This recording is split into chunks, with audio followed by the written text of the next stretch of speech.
Bonjour à tous, aujourd'hui vidéo sur la pornographie et ses effets nocifs, cette fois plus particulièrement sur les femmes. Alors je précise, je ne l'avais pas dit dans la dernière vidéo, vous me l'avez demandé, la pornographie a des effets tout autant négatifs chez les femmes que chez les hommes, notamment sur tout ce qu'on avait vu en ce qui concerne la dérégulation du système dopaminergique et tous les effets négatifs sur le cerveau, donc y compris l'atrophie frontale avec la perte de matière grise et tout le reste que vous pouvez aller voir sur la vidéo précédente. Donc évidemment le programme qu'on a fait avec mon ami chercheur en psychologie clinique, il s'adressait autant aux hommes qu'aux femmes. D'ailleurs on a eu des retours de femmes qui ont apparemment adoré le programme. De toute manière, si vous voulez éliminer votre addiction à la pornographie, vous ne pouvez pas trouver plus efficace, tout simplement parce que c'est le premier programme qui est evidence-based. Ça veut dire quoi? Ça veut dire qui est basé sur des faits scientifiques. On ne s'est pas juste amusé à vous donner des techniques qui avaient marché sur nous ou sur des copains à nous. Non, on a donné des outils scientifiques qui sont utilisés par des psychologues, des psychothérapeutes, des psychiatres dans le monde entier pour soigner les addictions et plus particulièrement celles à la pornographie, et surtout des outils qui ont été éprouvés sur des énormes échantillons, sur des centaines, des milliers de personnes. La deuxième chose que je voulais vous dire avant de commencer la vidéo, le soir même où vous regardez cette vidéo, dimanche soir, il y aura une réunion Philogine à Lyon avec les Philogines lyonnais. Donc le lieu et l'heure sont indiqués dans le forum et dans le club des Philogines. Et je serai également à Lille et à Bruxelles mi-décembre. Et si vous voulez des séances, là il n'est pas trop tard, si vous voulez des séances avec moi à Lille ou à Bruxelles, vous pouvez aller sur le site internet ou alors vous pouvez faire une demande sur l'adresse mail philoginelille@gmail.com. Voilà. Et si vous êtes parisien, moi je suis là toute l'année, toute la semaine, donc vous pouvez aussi faire des demandes de séances avec moi dans le cadre de la séduction. Enfin, sachez une chose que je continue à préciser dans la vidéo, mais le contenu que je m'apprête à délivrer là, il est assez délicat. Je dois faire un petit peu attention à ce que je dis et je prends le risque de me faire censurer par YouTube ou d'être démonétisé, mais ça, ce sera forcément le cas. C'est pour cette raison que je ne peux pas m'exprimer librement et des fois il y aura des coupures, des fois il y a des moments où je suis un petit peu chiant, un petit peu ennuyant. Mais c'est parce que c'est YouTube. Si vous voulez m'entendre parler librement et m'entendre développer sur ces points-là, vous pouvez déposer votre candidature au sein du club des Philogines. Tous les mardis soirs, on a des réunions et je suis, on va dire, beaucoup plus libéré dans ma parole. Chaque année, Pornhub publie un rapport annuel dans lequel ils vont donner un maximum d'informations sur l'utilisation de la pornographie par leurs utilisateurs. Donc on va apprendre plein de choses intéressantes. Je vous mettrai évidemment ça en lien dans la description. Il y a une augmentation de plus en plus rapide de l'utilisation de la pornographie par les femmes. En l'occurrence, en 2015, 23% des utilisateurs de la pornographie étaient des femmes. En 2017, 26% des utilisateurs étaient des femmes. Et en 2018, ils étaient 29%. Donc on a une augmentation de quasiment 3% par an, ce qui est quand même assez énorme, d'autant plus quand on sait que les hommes regardent également de plus en plus de la pornographie. La deuxième grosse information intéressante, c'est que les femmes regardent en moyenne plus de pornographie que les hommes lors de chacune de leurs sessions. La session d'un homme dure en moyenne 10 minutes, la session d'une femme dure en moyenne 11 minutes et 30 secondes. Je préfère préciser dans cette vidéo, je vais dire les femmes pour aller plus vite, mais je parle des femmes qui regardent de la pornographie. Or les femmes qui regardent de la pornographie ne sont pas représentatives de toutes les femmes. Selon les études, on dirait que c'est à peu près entre un tiers et un quart des femmes de 18 à 24 ans. Il y a aussi d'autres études qui montrent qu'il y a de nombreuses utilisatrices entre 13 et 24 ans. Contrairement à chez les hommes, la pornographie ne touche pas tout le sexe féminin. Il y a certains groupes qui ont une utilisation assez limitée de la pornographie, comme par exemple les femmes de plus de 35 ans, les cadres, et les femmes religieuses, c'est-à-dire les femmes qui ont été élevées dans une culture religieuse. Alors que regardent les femmes sur Pornhub? Il y a un classement avec le top 10 des catégories préférées par les femmes dans le monde entier. Et ce qu'on a remarqué, c'est que la catégorie qui revient le plus, la première catégorie, c'est lesbien. Tous les mots-clés lesbienne, female friendly, les ciseaux. Les femmes sont 150% plus nombreuses à rechercher ce type de mots-clés que les hommes, qui eux-mêmes en sont déjà assez friands. Dans le top 10 des catégories, on retrouve aussi juste en dessous le gay friendly, donc tout le porno gay en fait. 36% des utilisateurs du porno gay sont finalement des femmes sur Pornhub. Du porno gay homme, je précise bien. Ces deux points-là, je ne vais pas les développer ici puisque ce n'est pas exactement le thème de la vidéo. Ça, je le ferai dans la prochaine réunion du club des Philogines où je ferai également une déconstruction du romantisme. La troisième catégorie qui revient le plus souvent et surtout qui est massivement plus recherchée par les femmes que par les hommes, c'est ce qu'on appelle le rough sex, donc le sexe violent. 72% plus nombreuses que les hommes à rechercher le mot-clé rough sex, elles sont 80% plus nombreuses que les hommes à rechercher le mot-clé hardcore, elles sont 2 fois plus nombreuses que les hommes à rechercher les mots-clés double pénétration et gangbang. Et il y a encore d'autres mots-clés que je ne peux pas donner là, mais qui sont beaucoup trop, à mon avis, beaucoup trop olé olé pour YouTube. Visionner du porno hardcore, c'est pas quelque chose d'anodin. Il faut savoir que c'est corrélé positivement avec les violences sexuelles, donc plutôt du côté des hommes. Chez les hommes et chez les femmes, ça contribue à banaliser les violences sexuelles faites aux femmes. Ça contribue à cautionner les viols. Les femmes qui regardent la pornographie adoptent une perception du viol beaucoup plus positive que celles qui ne regardent pas la pornographie. Elles se considèrent elles-mêmes plus comme des objets sexuels que celles qui ne regardent pas de la pornographie hardcore. Les femmes qui regardent du porno hardcore déclarent très souvent être dégoûtées de ce qu'elles regardent et avoir conscience du fait que c'est du contenu avilissant et dégradant pour les femmes. Et en fait, si vous voulez, cette contradiction qui existe entre ce que veut mon corps et ce que veut mon cerveau, c'est cette dissonance cognitive, est une réelle source de souffrance pour certaines femmes qui regardent de la pornographie. C'est associé à de la honte et à de l'anxiété. Or, on sait pertinemment que la honte et l'anxiété, ces émotions négatives-là, favorisent le maintien de l'addiction, favorisent la volonté de devoir à tout prix réduire cette anxiété. Et souvent, le meilleur moyen de réduire l'anxiété, c'est l'objet d'addiction, donc en l'occurrence la pornographie. Et ça, c'est un point qu'on a pas mal développé avec mon ami chercheur en psychologie avec qui on a écrit le programme sur l'addiction à la pornographie. Il faut essayer d'éliminer au maximum le sentiment de honte et l'anxiété.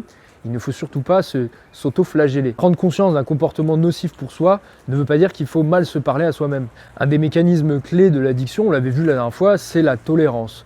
C'est le fait qu'il vous faut du contenu de plus en plus extrême pour arriver à ressentir le plaisir que vous ressentiez initialement. Donc ça va pousser, dans le cas de la pornographie, les nanas, mais les hommes aussi, mais là on parle des filles, à regarder du contenu de plus en plus extrême, à avoir besoin de stimuli sexuels de plus en plus puissants et à finalement aller rechercher des expériences sexuelles de plus en plus violentes pour celles qui regardent du porno hardcore. Alors pour les hommes aussi, sauf qu'on l'a vu, les hommes sont 2 fois moins intéressés que les femmes par le porno hardcore, par le porno violent, et surtout, ils ont moins cette abondance sexuelle qu'ont les femmes. Ça a toujours été le cas, les femmes ont toujours eu un accès au sexe bien plus facilité que les hommes. C'est le principe de Bateman et de la sélection sexuelle dont je parle très souvent dans les vidéos sur cette chaîne. Donc cette recherche de stimuli sexuels de plus en plus intense va pousser les femmes à s'ennuyer rapidement et à aller chercher des stimuli de plus en plus forts. Donc au début, ça commence par demander à son copain de mettre une fessée ou une petite baffe pendant le rapport, mais au bout d'un moment ça va être ennuyant puisque ça casse toute la magie de devoir demander au mec de faire ça. Ce que les filles voudraient au fond au bout d'un moment, c'est que le gars le fasse spontanément, qu'il le fasse parce qu'il en a réellement envie, parce que ça lui procure un plaisir. Et c'est pour ça que très vite les filles vont se diriger vers des hommes qui naturellement, qui spontanément vont prendre du plaisir à les humilier sexuellement. Le besoin va devenir de plus en plus irréaliste. Un homme qui m'humilie sexuellement, mais qui d'un côté me respecte au quotidien. Le mouton à 6 pattes, quoi. Il faut qu'il soit violent avec moi au lit, mais il ne faut pas que ce soit par méchanceté, il faut que ce soit parce qu'il me désire. Et il faut qu'au quotidien, il me respecte en tant que femme indépendante et être humain respectable. Mais figurez-vous que cet archétype que je suis en train de décrire là, il a existé. En tout cas, ce personnage semble avoir existé sur la toile, et c'est cet acteur porno qu'on appelait James Dean. James Dean, c'était l'acteur porno préféré des femmes en 2017, le numéro 1. Il avait des stats incroyables, il était adulé par les féministes, il avait un vrai fan club sur Instagram. J'ai regardé sur Mademoiselle, il y avait 6 articles qui ont été faits à son sujet sur Mademoiselle, donc même en France. Et Mademoiselle l'avait décrit comme étant l'acteur porno le plus cool du monde. Comme je vous dis, il était donc adulé par les féministes, et surtout il a fait rentrer une grosse quantité de femmes dans le marché de la pornographie. Pendant que j'étais en train de parler de James Dean, mon caméraman est en train de regarder sur internet qui était cet homme-là, et il me dit c'est marrant, il n'a pas du tout une tête d'acteur porno. Justement, c'est exactement pour ça qu'il était si adulé par les femmes, c'est parce qu'il n'a pas une tête d'acteur porno. Son visage, déjà, il n'a pas une tête de brute, ardeur, c'est pas une bite, quoi, en fait, vous voyez. Et c'est ça qui plaisait énormément aux filles, c'est ce contraste entre d'un côté un homme qui a un peu une tête d'ange, d'un autre côté, il est violent au lit. Il est violent, mais il ne le fait pas parce qu'il est méchant, il le fait parce qu'il les désire. Et on sent on sent de la bienveillance dans son regard. Il a un regard bienveillant. James Dean, c'est aussi un acteur porno qui, comme je vous dis, a un Instagram, il a une chaîne YouTube. On le voit faire de la cuisine, on le voit jouer avec son chat. Il a une vie à côté de ça. Et il a de l'humour, on le voit souvent déconner avec les actrices porno. Et c'est pour ça que les féministes l'adoraient. Elles considéraient qu'il aimait les femmes et qu'il était respectueux des femmes. Donc vous avez ce compromis magique, cette recette magique qui crée finalement l'homme parfait entre animalité, masculinité sexuelle et d'un autre côté, le côté civilisé, si je puis dire. On est parfaitement dans le fameux monstre civilisé de Jordan Peterson. Un homme qui vous humilie sexuellement, mais qui fait bien la part des choses et qui continue à vous respecter dans le quotidien. Voilà, l'homme parfait en somme. Le problème, c'est que le rêve n'a pas duré. Bah oui, parce que de manière assez ironique, James Dean a été accusé de viol par 9 actrices porno. Il les étranglait pendant le sommeil, alors qu'elle ne voulait pas, il les forçait à faire l'amour. Il y en a une qui raconte qu'elle sentait dans ses yeux qu'il détestait les femmes et que c'est pour ça qu'il arrivait à s'adonner à autant de violence. Une autre qui s'appelle Lily Labeu qui a affirmé dans un entretien avec Vice qu'il n'avait pas respecté les safe words, les consignes qui avaient été établies avant le tournage, et qu'il était allé trop loin et qu'il lui avait fait mal à la mâchoire, que sa mâchoire avait craqué. Le problème, c'est qu'un homme, c'est pas un jouet sexuel sur lequel on appuie sur un bouton, sur un interrupteur pour qu'il soit violent sexuellement au lit quand ça nous arrange, et après avoir joui, on réappuie sur l'interrupteur pour qu'il redevienne gentil. Ça fonctionne pas comme ça, malheureusement. Alors ça serait bien, mais ça fonctionne pas comme ça. La vérité, c'est qu'un homme qui est capable d'humilier une nana au lit et d'y prendre un réel plaisir, un plaisir sincère, c'est très probablement un homme qui ne va pas la respecter au quotidien. Et inversement, un petit copain qui, par amour pour sa copine, va essayer de se montrer un peu plus violent avec elle, il va le faire par amour, mais ce ne sera jamais sincère. Ce sera pour lui faire plaisir à elle. Vous voyez ce que je veux dire ? Un homme amoureux, c'est très compliqué pour un homme amoureux de prendre sa copine par les cheveux et puis de lui mettre la tête dans la cuvette des chiottes en la traitant de sale chienne. C'est pas forcément quelque chose d'intuitif pour un homme amoureux, ou un homme amoureux qui, a priori, respecte sa femme. Vous voyez ce que je veux dire ? Et ce que je vous dis là, c'est confirmé par des témoignages d'actrices porno qui se sont fait littéralement tabasser dans des tournages de porno hardcore, et qui déclarent que ces hommes-là, ces acteurs, s'ils arrivent à être violents comme ça, c'est parce qu'ils détestent les femmes. Ils ont une haine des femmes. Ce qu'il faut bien comprendre, c'est que ces hommes-là qui sont capables de foutre des tartes du daron du 19e à leur partenaire, ce sont des hommes qui ont finalement ça requiert une empathie limitée. Quand vous foutez une tarte à quelqu'un, je veux dire, on peut pas éternellement distinguer la vie sexuelle, le comportement dans le sexe et le comportement dans la vie réelle. Le cerveau ne se dit pas, tiens, c'est un jeu sexuel, c'est pour rigoler. Non, il y a une part de sincérité derrière. Ça requiert donc une certaine froideur émotionnelle. Ces pervers narcissiques qui sont réputés être si charmants, ne sont-ils pas ces hommes qui savent humilier et violenter sexuellement cette partie de la population féminine qui a besoin de plus en plus de stimuli sexuels de plus en plus forts ? Est-ce que la pornographie n'irait pas de pair avec la recherche finalement et la fascination des pervers narcissiques ? Je vais vous donner d'ailleurs un petit argument à ce sujet-là. Quand je publie une vidéo sur ma chaîne YouTube, il y a à peu près, sur une vidéo psycho, il y a à peu près 15% de femmes qui la regardent. Quand j'ai fait ma vidéo sur les psychopathes, elle a été vue, c'est ma vidéo qui a été le plus vue sur ma chaîne YouTube. Elle a été vue par à peu près 250 000 personnes. Elle a été vue par 32% de femmes. C'est 2 fois plus que ce que je fais habituellement. Et ma vidéo juste après, qui avait été faite sur les pervers narcissiques, a été vue par 35% de femmes. Je pose ça là, vous en faites ce que vous voulez. Ce que je veux dire par là, c'est que même si le terme de pervers narcissique n'est absolument pas scientifique, comme je l'avais expliqué dans la vidéo, il y a de plus en plus de femmes qui sont finalement confrontées à des pervers narcissiques, à ce qu'elles appellent des pervers narcissiques, soit des femmes qui sont fascinées par ces fameux pervers narcissiques. Et dans les deux cas, il faut en prendre conscience. Et surtout, il faut prendre conscience du fait que la pornographie n'y est pas pour rien là-dedans. La pornographie, certes, mais il n'y a pas que ça. Il y a aussi le cinéma. Le cinéma banalise de plus en plus les violences sexuelles faites aux femmes, banalise de plus en plus la soumission sexuelle des femmes.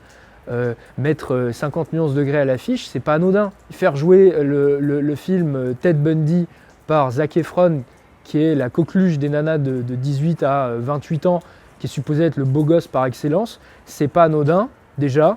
Et ça a un impact sur les nanas.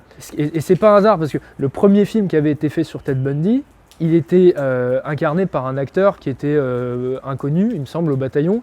Et surtout, il était dans un rôle assez dégoûtant, enfin, il n'était pas du tout séduisant, quoi.